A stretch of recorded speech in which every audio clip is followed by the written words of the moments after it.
Can you lose weight without doing cardio? Yes, of course you can. That's what I do. I do not do cardio. I create my caloric deficit through diet.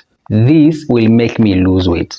To prevent muscle loss and to make sure I'm only losing fat, I work out with heavy weights. If you're consuming more calories than your body needs, then you're obviously going to gain weight. And there's nothing wrong with gaining weight. But if how you look is a priority, then you need to do it the right way. And to do that, you just need about 5 to 15% caloric surplus. First of all, you do not need to be in a surplus to grow muscle. Beginners, overweight people, and people on drugs can grow muscle in a deficit. But as you get advanced, this becomes very hard. And that's why, to maximize your ability to grow muscle, you need to be in a surplus.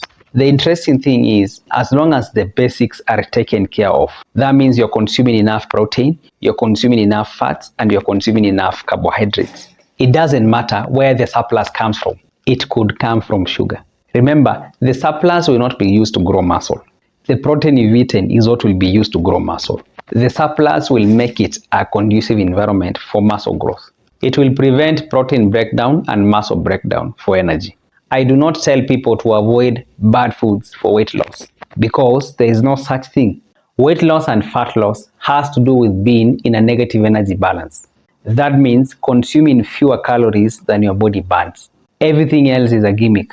If your maintenance calories is 2000 calories and you manage to get 2500 calories from vegetables, trust me, you're going to gain weight, even if you are eating healthy foods. On the other hand, if you manage to get 1500 calories from sweets and cakes, you're going to lose weight, even if you've eaten unhealthy foods. But do not get me wrong. It is true that some foods make it easier for you and others make it harder for you.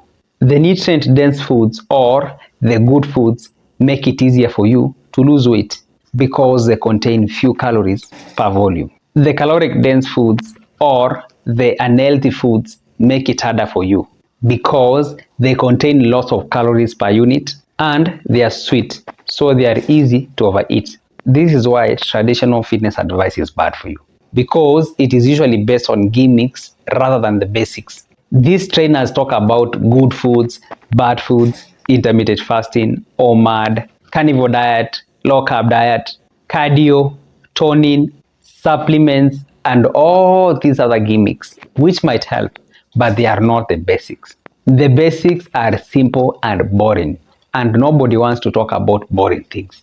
To lose weight, you need to be in a caloric deficit. To lose fat and grow muscle, you need to consume enough protein, and you need to work out with heavy weights, and you need to make sure you're progressing. And there's nothing else. That's it. But people want fun things, and that's why they will always lose.